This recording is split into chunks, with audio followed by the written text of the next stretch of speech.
soul is complete. Yes, I see Jesus, sweet spirit, sweet flow of my soul.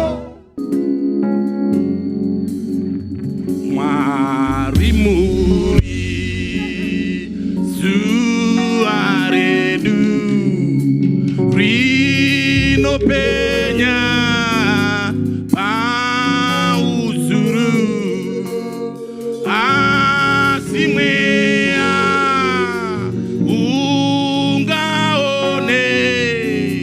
Paunoso Fambana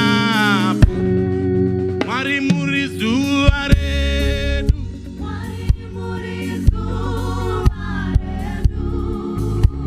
Rino Peña Oh Asimea Ungaone Paunoso Fambana No yedu marimuri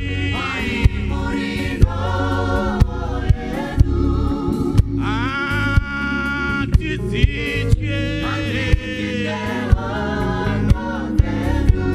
Itoto sezino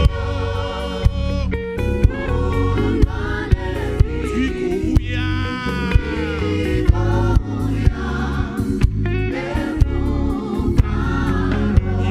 Imimu notifa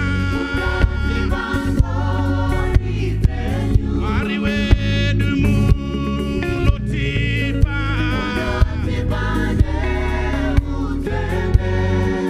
Imimu nopawa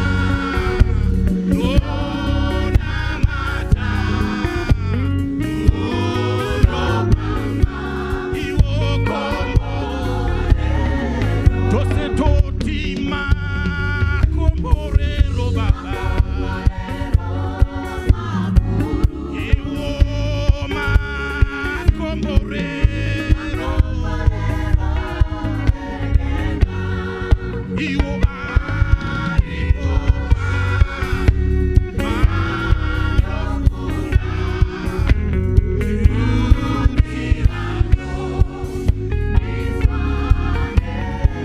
Oimba, hallelujah.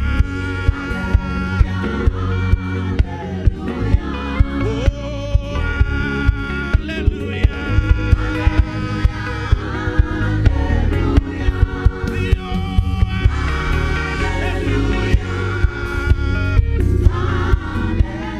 Hallelujah, Baba. Oh, hallelujah. Sekare toimba. Hallelujah. Hallelujah. Hallelujah.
Thank you, Jesus.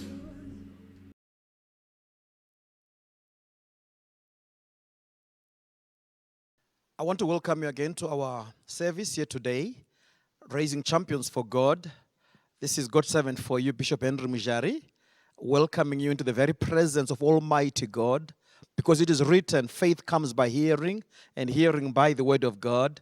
David clearly says, I was glad when they said to me, come now, let us go into the house of the Lord.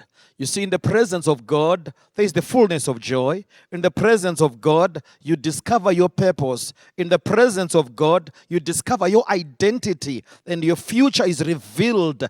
It's a revelation that comes from the Lord, because you are more than just a physical body. You are more than just a mind and a brain. You are a spirit, and your success and your victories are determined by how close you are with your God. Let us pray right now before we get into the Word of God. And let us allow the Holy Spirit to be a helper, to be a teacher to us today. Father, we give you praise and we give you honor. You alone are God, the awesome God, the eternal God, the glorious Father of our Lord and our Redeemer, Jesus Christ. We thank you for loving us so much that you've brought us nigh through the blood of the Lamb. Now we are partakers of your divine nature. Thank you for making us a kingdom of priests. Even as we get into your word, Heavenly Father, release your purposes and your will, your authority, your dominion upon your people. And let 2021, Father, be a different year because of the working of God in our lives. In Jesus' name we pray. Amen. I want to open the scriptures to the book of Jeremiah, chapter number 30. It's a scripture that the Lord has clearly laid on my heart, that I may speak it into your life and help you to navigate your life through the journey to your destiny. And then I'll also open with me to the book of 1 Samuel chapter number 10 and also 1 Kings chapter number 10. So as you find Jeremiah chapter number 30, you can confess with me and say, the word of God is alive and it is active in my life here today. The Lord gives wisdom. Out of his mouth proceeds knowledge and understanding, and I receive it. Amen. Verse number 16 of Jeremiah 30, I read, therefore all those who devour you shall be devoured, and all your adversaries, and every one of them shall go into captivity.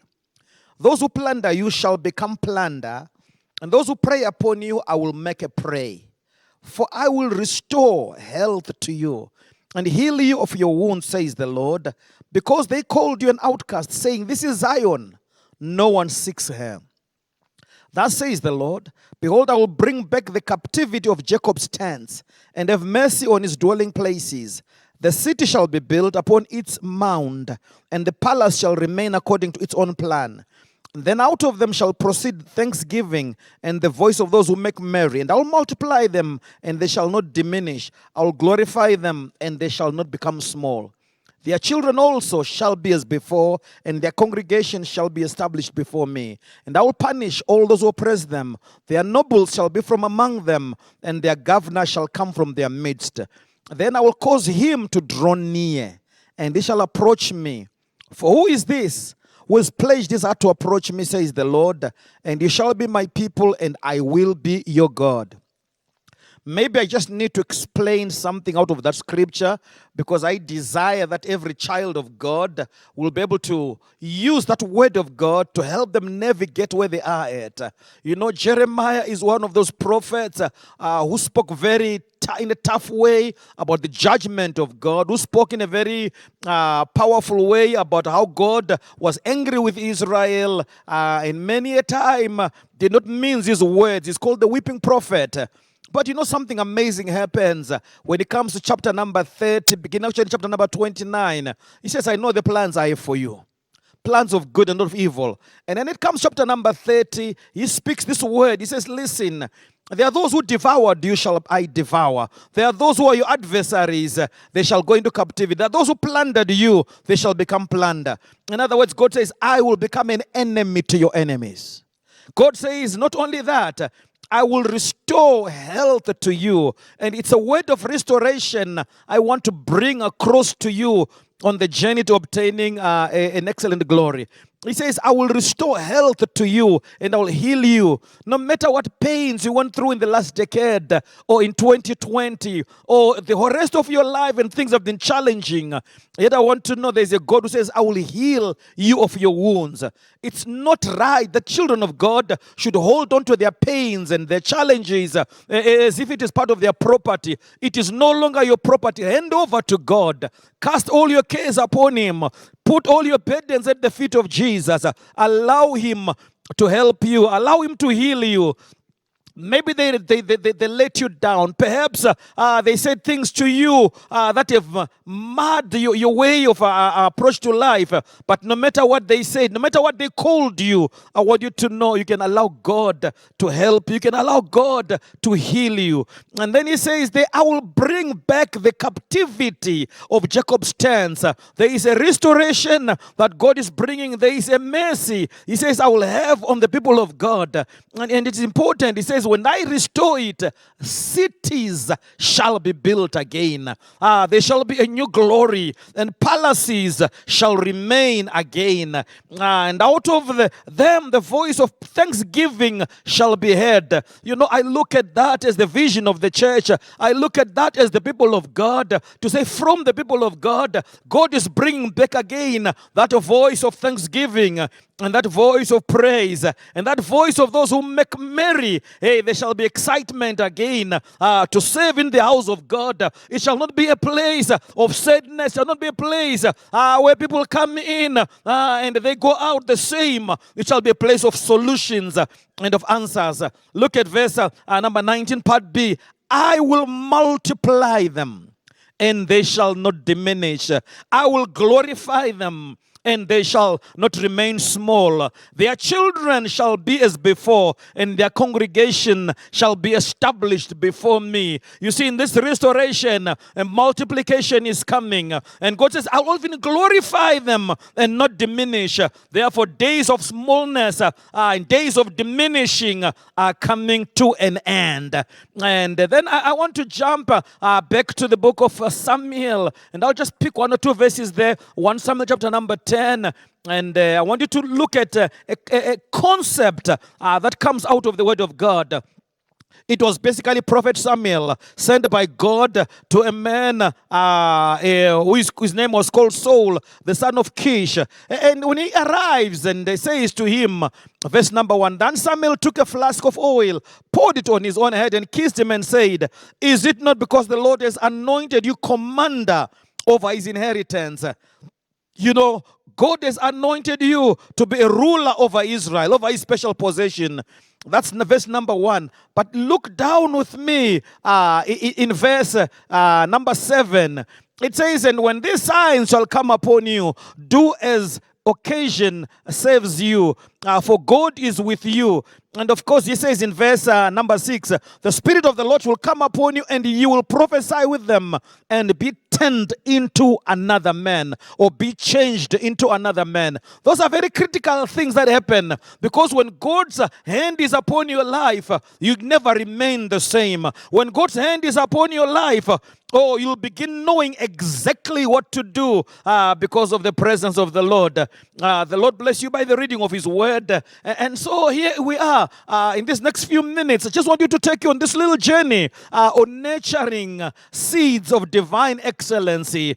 You know, like Samuel comes to Saul as an ordinary young man looking after lost donkeys. But when Samuel approaches him and brings him the word of the Lord, he immediately realizes this future is radically changed. His future is no longer being decided by ordinary situations, but his future is being decided by a prophetic word. He is told, number 1, I am raising you up to be a ruler over Israel. God says, you know what? You are my special person, and Israel is also my special possession. He says, I'm sending you to fulfill my purposes for Israel. Every child of God should understand this. You are not an accident, and you are not just a number in the house of God or in the kingdom of God. God is raising you to have dominion, to be a ruler, to be a person who makes a difference over over God's special possession. What is it that you are doing in the house of God? Are you making a difference? Are you the one who is daring? Are you the one who is bold to stand up and say, yes, I am here and I'm here to make a difference? And you say, Bishop, no, look at me. I'm a nobody. Maybe you say, I don't have what it takes. I don't have the qualifications. Maybe you say, listen, Bishop, I don't have the spirituality. I don't have the anointing or the education or the money.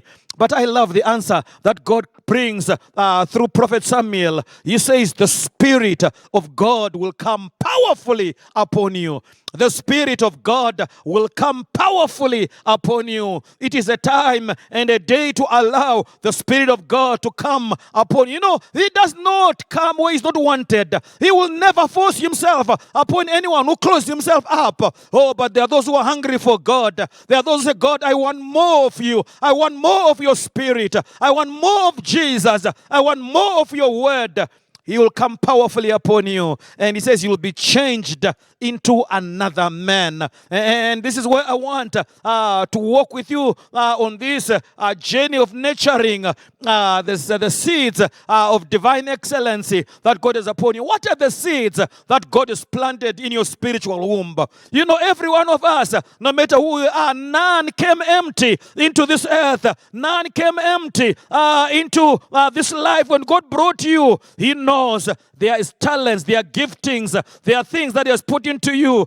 You know, I love our mother Rachel when she's married to Jacob and she's told she's barren. She cries out and said, give me children or I die. She knew no ways. I cannot accept my situation as normal because it's an abnormality. And one day, my Bible says the Lord remembered Rachel and the Lord looked upon Rachel and the Lord opened her womb and she gave birth to a son called Joseph and said, God will add to me another son. She knew that within her seed, her spiritual womb, she could bring forth. Do you know you can become a multi-millionaire when you allow those seeds that are in you to be watered, and when you are persistent, and when you fight for what belongs to you? Do you know as a servant of God, you can carry spiritual seeds in your womb that will bring thousands of people into the kingdom of God who will be saved and born again? Do you know we can raise champions for God who will excel in every area, in the academic world, in the scientific world, in the medical field, in commerce and industry, in social, in cultural areas, whatever you are, whether you are a musician in the house of God, hey, do not play a mediocre game. That's not what you're called up to do. Whether you're a singer and a worshiper, do not just say, this is just for church. I want you to cry to the Lord and say, God, the seed of worship, may it change things in my life and around the house of God, because the Spirit of God will come powerfully upon your life.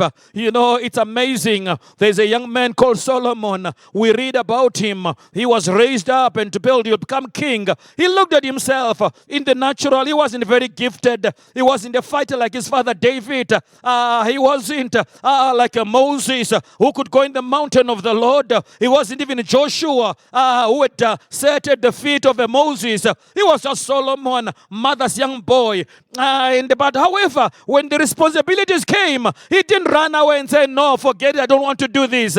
He went before the altar of the Lord and says, God, you know who I am. You know I'm just a child and I don't know how to come in and I don't know how to go out. Oh, but God, you can put your hand and your anointing upon my life. And that day, God did an amazing thing. He put his hand upon Solomon's life. He became such a wise man. My Bible says the world began to flock. Listen to this. You know, his wisdom was seen. The way he built the house of God, the way he ordered, the way he planned things, the way he brought excellency. You see, the thing about excellency, it may be an outward thing, but people want to know, where did that excellency come from? Where did that glory come from? You see, people may not be able to see God in you, but they will see what God does through you. And what is it that God is doing through you? They heard about the house of God. They heard about how when Solomon opened his mouth, words of wisdom came out. And they began to say, you know what? Let us go and see the wisdom of Solomon. The Queen of Sheba, when she came and had seen all the wisdom of Solomon. Here is my challenge. In your family, in your marriage, mother, are people seeing the wisdom of God? Here as a father, leading your children, and in your priesthood, are people seeing the wisdom of God and the seeds of excellency? Yes, in the way you run your business, the way you serve in the house of God, the way you preach and teach, and the way you just give and love God. Is the wisdom of God being seen? Come on, is the presence of God being revealed? I love what the Queen of Sheba said, and it rings in my heart all the time. She says, your wisdom and your prosperity exceed the fame of which I had. That says, happy are your servants which stand continually before you and hear your wisdom. Happy are your servants. That's the end result. You know, when you have broken through and God's hand is upon your life and the excellency of God is being seen, it releases joy even in the servants. Those who just saved, they wanted to be around Solomon. They wanted to bring water. They wanted to come and serve in the tables. They wanted to carry the chairs. Why? Because they knew in this atmosphere, even our own lives are uplifted, even our own lives are improved. Yes, that's what it does. It brings happiness and joy. But you know, if you are going to understand and nurture those seeds of excellency, there is a process. It doesn't just happen because, well, we prayed one day. There is a process. It begins as a seed in your heart, a desire. You know, even Mary had to carry the seed of the Messiah in her womb. But one day, when that seed was resurrected from the grave, he became the Redeemer of the world. Yes, that's right. Leadership also is a seed that says I can inspire people to succeed. That says I am there to help people discover their purpose and their giftings. And it matters that you comprehend what God desires to do. You know, God spoke to me through the book of Jeremiah. You know what he says? I will restore health and healing to your wounds. In 2021, I am believing God that the children of God will experience a healing no matter what frustrated you, no matter what things you didn't achieve. But in 2021, the cities will be rebuilt and the palaces will stand. But fear must be cast out. Many of us are paralyzed. They are hindered by fear. Many of us, we allow fear to take hold of our thoughts, paralyze our progress, and suffocate our God-given destiny. Yet through Christ, power has been given to overcome every obstacle. Power has been given to stop the enemy from hindering us in our journey. So no matter what the circumstances, God has given us the power to break the spirit of fear off our lives. That's why face and conquer your fear with the word of God. You see, it matters that a child of God stands up and says, I will not fear. I will not be afraid. God has not given me the spirit of fear, but of power, love, and of a sound mind. Here is my question in 2021. What do you plan to accomplish? You know, Paul came to a place where he said, this one thing I do. He had thought of many things, he had looked at many things, but he said, this one thing I do. He could clearly spell out what he will accomplish. He could clearly declare, victory is my portion. Success is what it will be.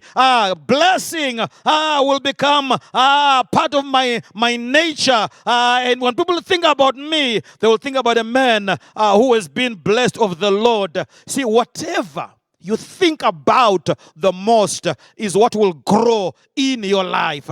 And you have to start where you are. You see, discover, find your own strength, and then use it. It will propel you into a place where it becomes of great value. What do you have potential to do better than anybody else? You see, listen to your words as well. Watch the words you say, because many a time we let careless words flow out of our lips and out of our mouths, and they kill, and they destroy, and they bring unbelief. But also the right words can bring life and can energize us and can resource us. You see, the words you speak will put things in such a position that it will work together for your good because you love the Lord. You see, if you want to make a difference and if you want to live a life that matters, embrace the word of God. What we say about ourselves matters. Embrace positive words. Embrace the words that gives you the energy, yes, to do things that others thought could never be done. When we read in the book of Jeremiah, he says, you know what? Your walls were broken. Your cities and your palaces were all fallen down because the enemy enters through walls that are broken down. Maybe it's a broken life. Maybe it's a broken marriage. There is a healing. He says, your city shall be built again. Your palaces shall stand again. Allow God to heal relationships. Allow God to heal that broken marriage. Allow God to restore what the enemy had damaged. You see, even when the relationship between Adam and his heavenly Father was violated, the enemy entered in and brought death and chaos. And when that death and chaos came in, everything began to go wrong. Cain began to kill Adam, and many other things. People began to worship the wrong things because of a broken wall. But in Christ Jesus, the walls are being rebuilt again. Therefore, there's no condemnation to those who are in Christ Jesus, walk not after the flesh, but after the Spirit. He says, therefore, having peace with God. We are children of God now. There's no peace between us and God through faith, and we are children of God. And so I want you to understand, God Almighty says He's removing shame, and says the voice of mockers will be removed. Like I spoke to you right from the beginning, Jesus, our mediator of a better covenant, who has entered the very throne room of God to become our great high priest, he has obtained a more excellent ministry, not for himself, but for us. He has entered the very presence of God. What does that mean? If we have a mediator of a better covenant based upon better promises, why do you want to live like a beggar when God has provided so much more? Why do you want to judge yourself with the way things look in the natural when God says look in the spiritual? Everything has been paid for. You see, a more excellent ministry will take you higher. A more excellent ministry will make you better. A more excellent ministry will energize you to become a greater. That's what I came to tell you today. To say, you know what? Embrace the promise of the word of God. Don't justify where you are. Don't justify the failures of last year. It's a new page. Make a declaration. I am possessing a more excellent ministry, and I'm moving higher, and things are getting better, and things are getting greater. Jeremiah said, because of what God will do out of the people of God shall proceed a voice of thanksgiving. Oh, I'm looking forward. I'm even hearing that voice, coming out of the house of God in March, in April, in July, in August, in November, December. It's a voice of saying, God, you are so good. 2021 has been an amazing year. He says, I'll multiply them and they shall not be diminished. I will honor them and they shall not become insignificant. Yes, the anointing of multiplication 1,000 times so much more as you are is what God is bringing. Come on, you are not getting diminished. You are not reducing. Don't live in fear and don't live in insecurity, because God has given you a promise that you are going to grow and you'll be honored and not become insignificant. Everything you do will become better. He says they will rebuild their homes. Their mansions will become splendid again. That's the Message Bible. He says, I will rebuild their homes. Their mansions will become splendid again. Can you visualize a splendid mansion? Can you visualize a home that was broken, but now it's back again, better than ever before? And he says, laughter will spill through the doors. Even your neighbors, come on, even people who used to laugh at you, now will be hearing that there's joy in your house. Things will get better and better, because depression days are over, because because you'll flourish, you will thrive in everything you do. I'm coming to the end right now. But he says, with the reason I will turn things around for Jacob. Get this. He says, who is he that is daring? Who is he that has the boldness to risk his life to approach me? The challenge in life, which I see around with so many people, they walk into church, but they're just observers, or they're just spectators. They're on the sidelines. They think, no, it can't happen for me. No, it's for some other lucky ones. Oh, but God is challenging his people. He's challenging Jacob. He wants to turn things around for you, child of God, in that house. It might be lockdown season. Come on, there might be a pandemic going around, but that doesn't stop God at work. He says, who is he that is daring? Daring to raise hands, daring to believe, daring to plan big, daring to start amazing projects. He says, he who has the boldness to risk his life to approach me. You see, when you look around, the people who have done better, who have succeeded, who have won, are those who were never afraid to go into the high seas, those who were not afraid to go into the skies, into the universe, who are not afraid to launch out big time money on the stock exchanges of this world and say, I'll start a big company. Who will take the initiative? Many of our people think small. Many of our people are so afraid that they think, let someone else be the one that starts and not me. Yet it's those who take the initiative. God says, they will be my people and I will be their God and I will bless them.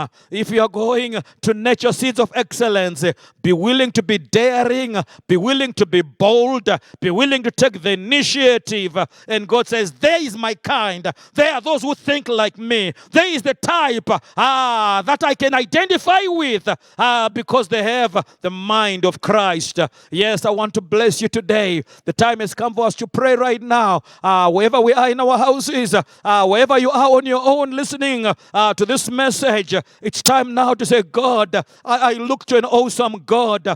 Stretch your hand upon my life. I choose to be daring. The days of being broken and being wounded are over. Let there be a healing and let there be a restoration. The days of broken marriages and broken homes and broken minds are over. My Father, let it be a day of rebuilding and restoration in the name of Jesus. Stand with me wherever you are. Let's lift up our hands and let's close our eyes. And as I pray, you also pray and you talk to God. You know, God will never come where he's not invited. He'll only come where he's wanted. Be bold. And as you talk to God, it is written, the fervent prayer of a righteous man has much power in its effect. Father, in the mighty name of Jesus, I thank you for this word that Heavenly Father, you have released into the lives of your people. Father, just like a Samuel, Father, pouring oil upon a soul and said, it shall be turned into another man. I pray that, oh God, your children, through this word, oh God, will experience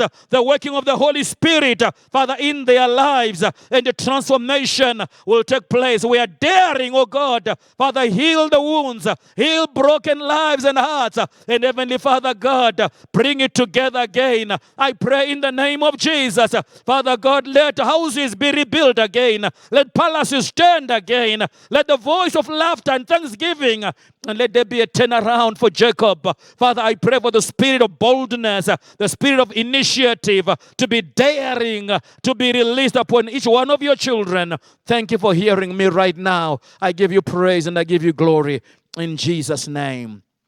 If you're sick right now, doesn't matter what it is. If the enemy has oppressed you, you've been living in fear, let me assure you, this God, He is still in the healing business. His power is not diminished. His love for you has not been removed. He still loves you very much. His desire and His will for you is that by the stripes of Jesus, you be healed. And therefore, stretch your hand towards the bishop and lay your other hand over the pain of the sickness and allow the power of God to touch and heal you. Father, in the mighty name of Jesus, I rebuke every sickness sickness and every disease. For your promise, oh God, through Jeremiah the prophet says, I will heal them and I will take away their wounds. Let there be a total healing from the top of their head to the soles of their feet. I break every yoke and every bondage, and I say, be set free this day and be healed by the power of the risen Christ.